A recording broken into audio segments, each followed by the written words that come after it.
Welcome to the channel, everyone. Today I have a bed accessory for my Ranger 1500. I've got to get this mess cleaned up. I don't have any bed space, so I actually picked up the Polaris, the factory bed rack. It's in pieces right now. Bolts, brackets, the T-nuts. These are the upper crossovers. And I've got, this is the right side rack. This is the left side rack. They've got them identified by a bag. And they got an L, the other one had an R on it. So that must be pretty important. The other stuff I don't think they got marked. Oh, they marked these brackets, so I put these brackets. Apparently they got to go one way. But yeah, just getting it out of this box was something. They shipped this truck freight, guys. Yeah, they couldn't ship it just regular. It came on a truck.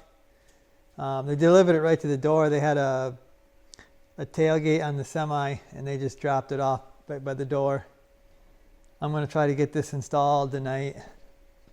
They don't have instructions. They just have a deal here where you scan it with your phone, and you get your instructions. So I'm going to try to assemble this. I skimmed through the instructions. They want you to assemble it and then stick it on the Ranger. Well, I'm alone here, so I'm going to try to do it a little differently. I'll try to probably install it on the Ranger here after I get this mess cleaned up. Hopefully I'm going to be able to have my shovels and my rakes and everything on the rack and not in the bed. Maybe find a spot for that air tank. My toolbox is going to have to go away, so I'll have to figure out some sort of storage because I got a bunch of stuff in there too. So okay, so it's a good thing I decided to install this with these pieces first, because they have these rails in the wrong bag.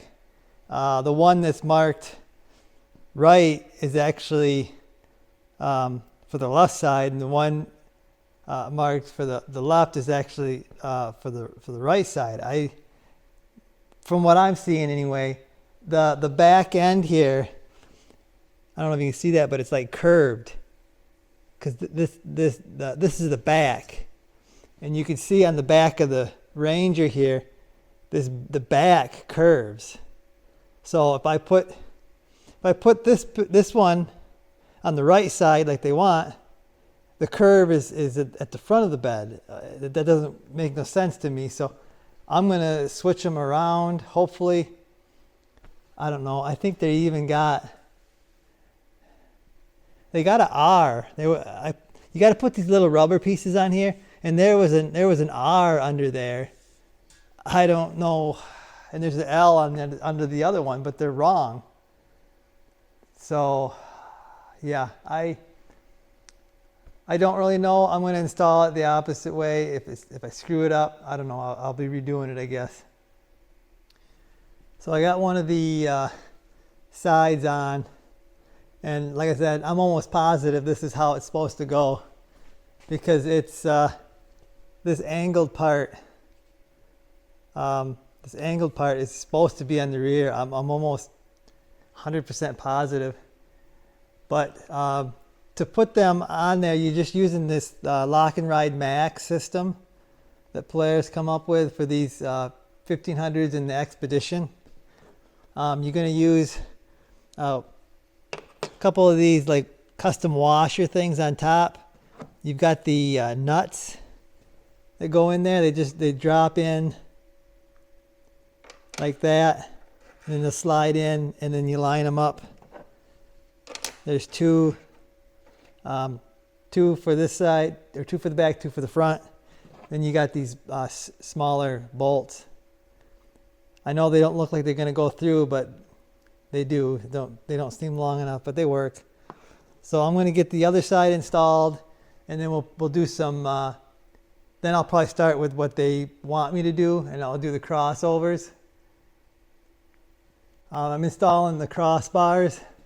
I did the back one, front one. They're just some Torx bolts that go through here and then through the cross member there. And then I'm going to install these center ones right here, these kind of triangle shaped ones.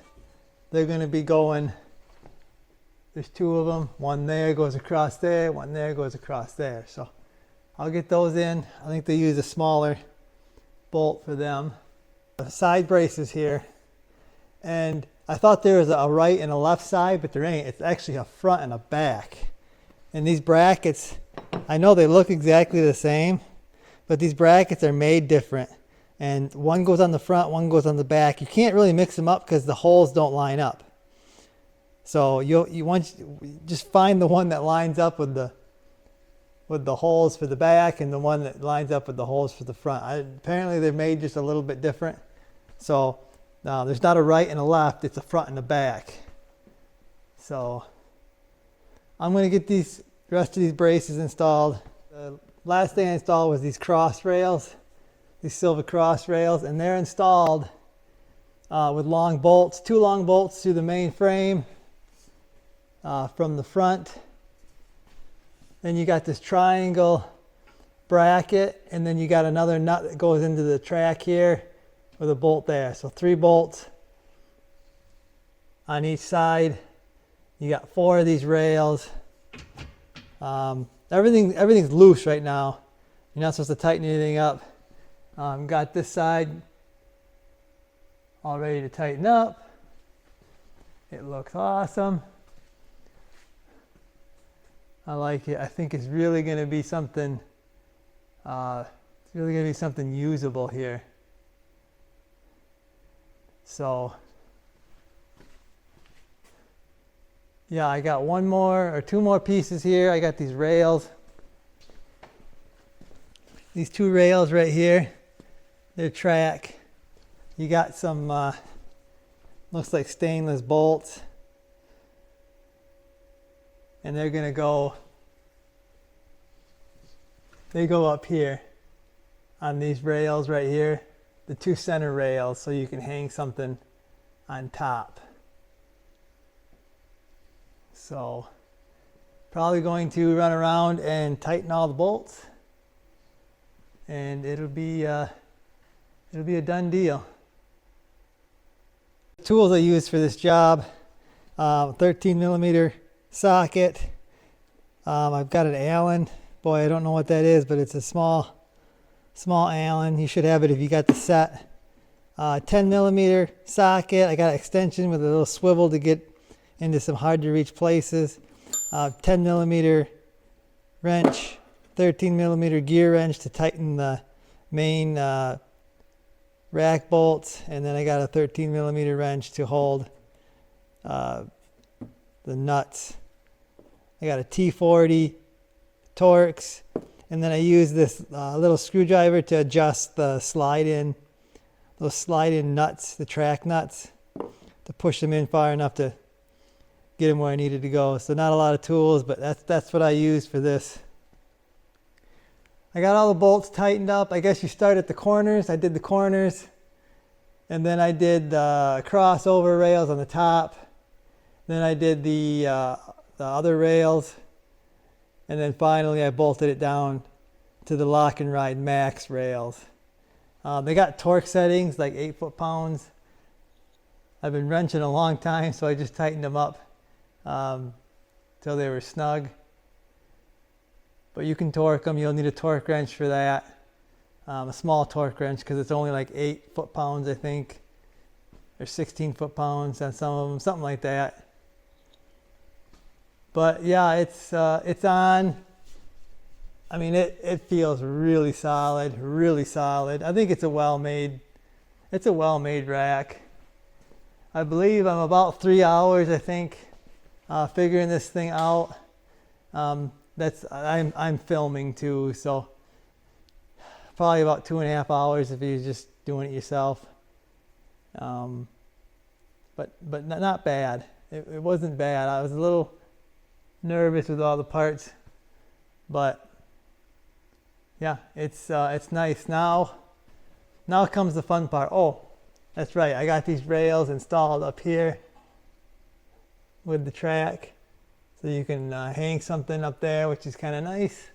I don't know what I'm going to hang up there, but I hope it don't block my reverse light too bad. It looks like some of it is blocked, some of it ain't. I might have to relocate, put some lights on the rack on the back here or something, but we'll have to see. Anyway, guys, that's going to do it for this one. I don't want this to get too long, but I'm trying to help people out, give you an idea of what the install is on this rack.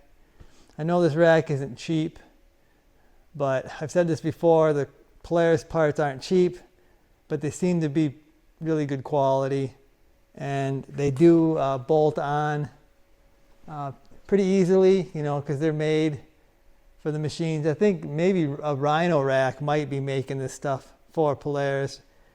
They're kind of a higher end rack, or a higher end company.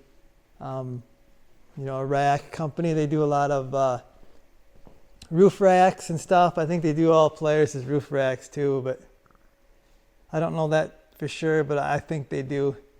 But anyway, I'll give you a view of the cab here. Some people might want to see how this fits on the cab. A little bit of space there. There's a little bit of adjustment here. I don't think you can go any further ahead because you got this plastic piece there. But you might be able to, yeah, not really. You can't, it's kind of where it's got to be. You might be able to adjust that maybe a quarter of an inch one way or the other, but that's all, because it's made to fit where it's made to fit. So I don't know if you can see. I can't really see the camera, but I'll try to give you what it looks like on the roof there. So I guess, guys, that's going to do it for this one. Like I said, hopefully this will help you out, give you an idea or something on how this is going together. I'll see you guys.